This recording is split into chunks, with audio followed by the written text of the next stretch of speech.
সাগরকন্যা কুয়াকাটার সৌন্দর্যে মুগ্ধ হননি এমন ভ্রমণপ্রেমী হয়তো খুঁজে পাওয়া যাবে না। আর এই কুয়াকাটার এক অনবদ্য সৌন্দর্যের নাম ট্যাংরাগিরি বন্যপ্রাণী অভয়ারণ্য, স্থানীয়ভাবে যাকে সবাই ফাত্রার চর নামেই চেনেন।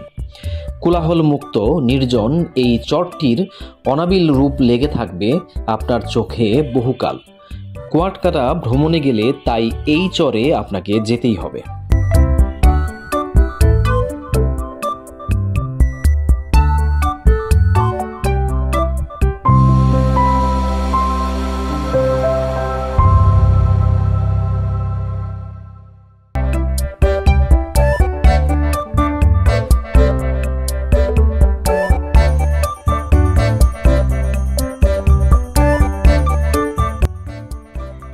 আসসালামু আলাইকুম, সবাইকে স্বাগত জানাচ্ছি আজকের এই ভিডিওটি দেখার জন্য। ফাত্রার চর যাওয়ার জন্য আমরা ইতোমধ্যেই রওনা দিয়ে দিয়েছি।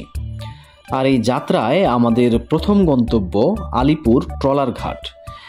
কুয়াকাটা হোটেল এলাকা থেকে আলিপুরের দূরত্ব প্রায় 6 কিলোমিটার। এই পথটুকু যাওয়ার জন্য আমরা অটোতে রওনা দিয়েছি।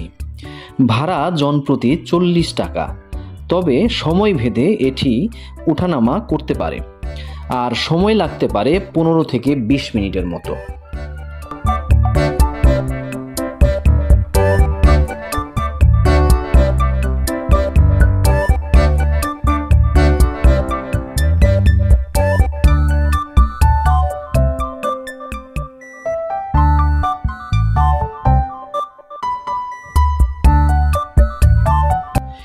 ইতোমধ্যেই আমরা আলিপুর ট্রলার ঘাট এলাকায় পৌঁছে গিয়েছি। এখান থেকেই ট্রলারে চড়ে আমরা ফাত্রার চর যাব। ছোট, মাঝারি ও বড় আকৃতির ট্রলারে চড়ে এখান থেকে ফাত্রার চর যাওয়া যায়। ট্রলার ভাড়ার জন্য কুয়াকাটা সমুদ্র সৈকতের পাশেই অনেক এজেন্ট খুঁজে পাওয়া যায়। তাছাড়া এখান থেকেও সরাসরি ট্রলার ভাড়া করা যায়। ট্রলারে ফাত্রার চর ঘুরে আসার প্যাকেজ জনপ্রতি 350 টাকা থেকে 400 টাকা হতে পারে। আর ফাত্রার চর গিয়ে ঘুরে আসা সহ সময় লাগতে পারে 3 থেকে 3.5 ঘন্টার মতো।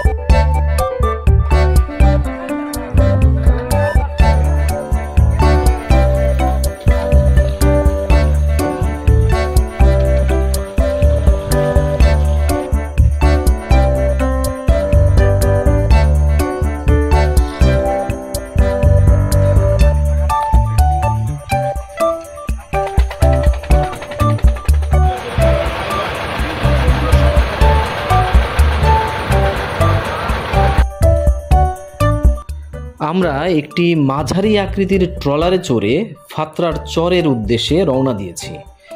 এই ট্রলারের একসাথে 20 থেকে 25 জন যাত্রা করতে পারে। সব কিছু ঠিকঠাক থাকলে 1 থেকে 1.5 ঘন্টার মধ্যে আমরা ফাত্রার চর পৌঁছে যেতে পারবো। যেতে যেতে ফাত্রার চর সম্পর্কে কিছু কথা জেনে নিই। পটুয়াখালী জেলার কলাপাড়া থানার অন্তর্গত বঙ্গোপসাগর ও বরগুনার তালতলী উপজেলার বুকে জেগে ওঠা সুন্দরবনের একটি অংশই হচ্ছে ট্যাংরাগিরি বনাঞ্চল বা ফাত্রার চর। সুন্দরবনের বর্ধিত অংশ এই চরটি কুয়াকাটার পশ্চিমে অবস্থিত। এটিও একটি ম্যানগ্রোভ ফরেস্ট। দিনে 2 বার এটি জোয়ার ভাটায় প্লাবিত হয়। সমুদ্রের গর্জন আর বনের নিস্তব্ধতার মাঝে বিস্তীর্ণ বালুচর যেন হাতছানি দিয়ে ডাকে সৌন্দর্যপ্রেমীদের। দিগন্ত বিস্তৃত সমুদ্রের বুকে চলতে চলতে আপনার চোখে পড়বে সাগরের বুকে জেগে ওঠা ফাত্রার চরের বনভূমি।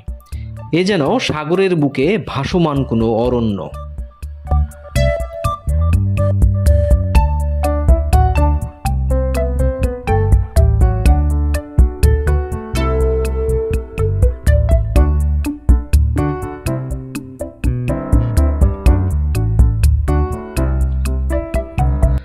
আমরা ফাত্রার চরের খুব কাছে চলে এসেছি। কুয়াকাটা থেকে ট্রলারে কিংবা সি বোর্ডে চেপে যখনই আপনি ফাত্রার চরের খালে প্রবেশ করবেন, তখনই দুপাশের ঘন সবুজ অরণ্য আপনাকে স্বাগত জানাবে, যা আপনাকে প্রশান্তির ছোঁয়া এনে দেবে।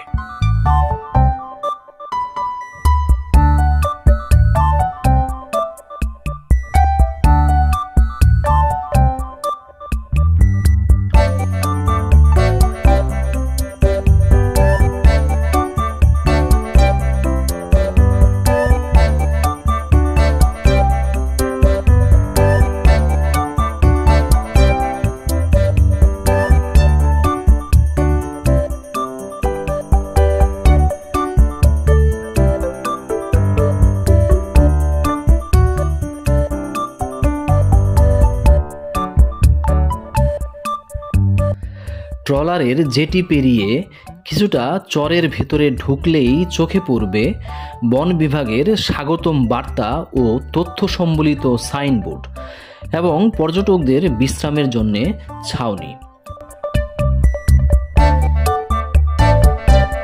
এর ঠিক পরেই রয়েছে কয়েকটি দোকান। আপনারা চাইলে এখান থেকে হালকা নাস্তা খেয়ে নিতে পারেন।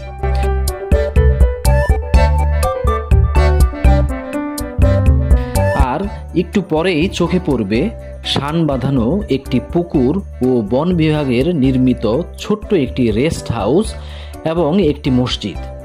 মূলত এই পুকুরটি চরে অস্থায়ীভাবে বসবাস করা মানুষের মিঠা পানির জন্যই তৈরি করা হয়েছে।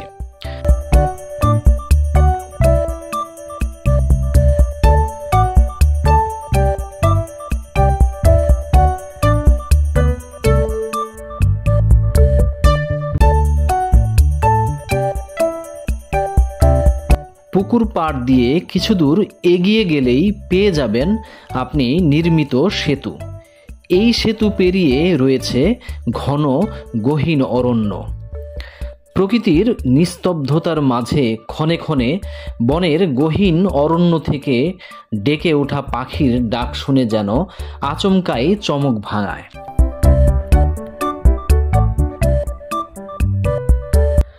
বঙ্গোপসাগরের কূলে গড়ে ওঠা এই বনে এসে কান পেতে শোনা যায় সাগরের গর্জন। সাগর থেকে উঠে আসা বাতাসে ছন্দময় করে তুলে বনের পত্রগুচ্ছ। তালতলি থেকে পটুয়াখালীর কুয়াকাটা পর্যন্ত বিস্তৃত এই বনের আয়তন 13,644 একর। 2010 সালের 24শে অক্টোবর 4,048.58 হেক্টর জমি নিয়ে গঠিত হয় ট্যাংরাগিরি বন্যপ্রাণী অভয়ারণ্য। এই বনাঞ্চলের 3 দিকে বঙ্গোপসাগর আর এক পাশে রয়েছে সুবিশাল খাল।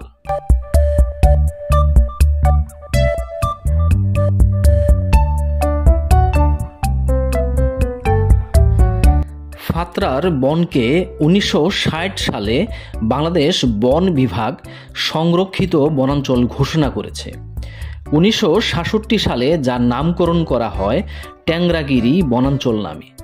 প্রাকৃতিকভাবে সৃষ্ট এই বন বিভিন্ন গাছপালায় সমৃদ্ধ।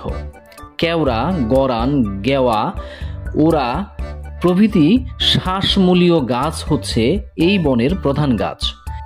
এছাড়া ট্যাংরাগিরি বন্যপ্রাণ অভয়ারণ্যে রয়েছে চিত্রা হরিণ, বন্য শূকর, চিতাবাঘ, অজগর, কুমির, বানর, সজারু, বনবিড়াল, বনমুরগ, কচ্ছপ, শৃগাল, ডোরাকাটা বাঘসহ বিভিন্ন বন্যপ্রাণী ও হাজারো প্রজাতির জীবজন্তুর পাশাপাশি হরেক প্রজাতির পাখির দেখা মিলবে বনাঞ্চলের গহীনে।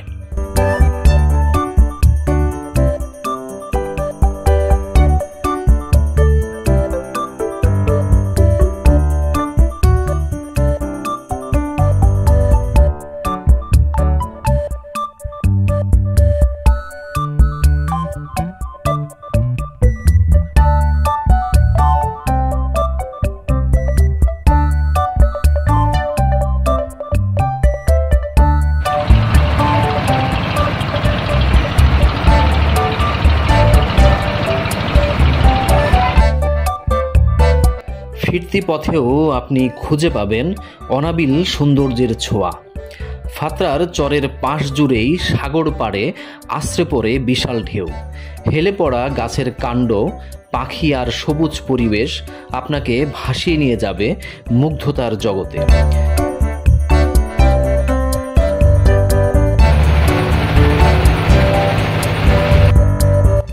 সৈকতের পাড় জুড়ে কখনো মাঝিদের অলস নৌকা, আবার কখনো সবুজে ঘেরা অরণ্য। সৌন্দর্য ভ্রমণ পিয়াসীদের মন ভরিয়ে তুলে অপরূপ রূপের ছোঁয়ায়।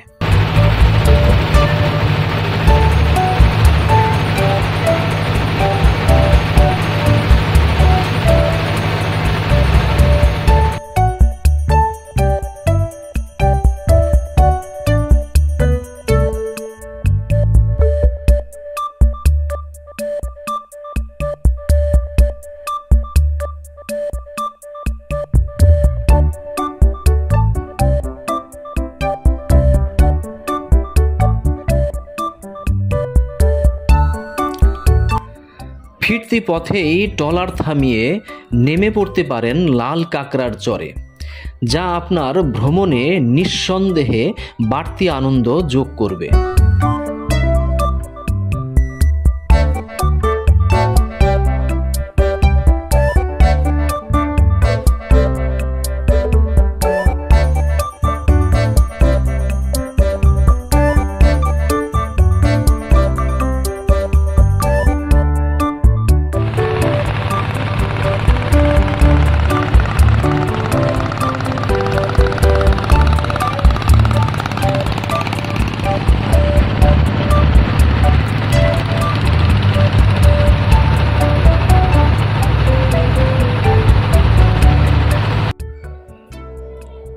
ইতোমধ্যেই আমরা আমাদের ভ্রমণের শেষ পর্যায়ে চলে এসেছি। ততক্ষণে চারিদিকে সন্ধ্যার আধার ঘনিয়ে এসেছে, আর এই গোধূলি বেলায় ট্রলারগুলোর জলজলে বাতি অন্যরকম এক আভা চারিদিকটায় ছড়িয়ে দিয়েছে।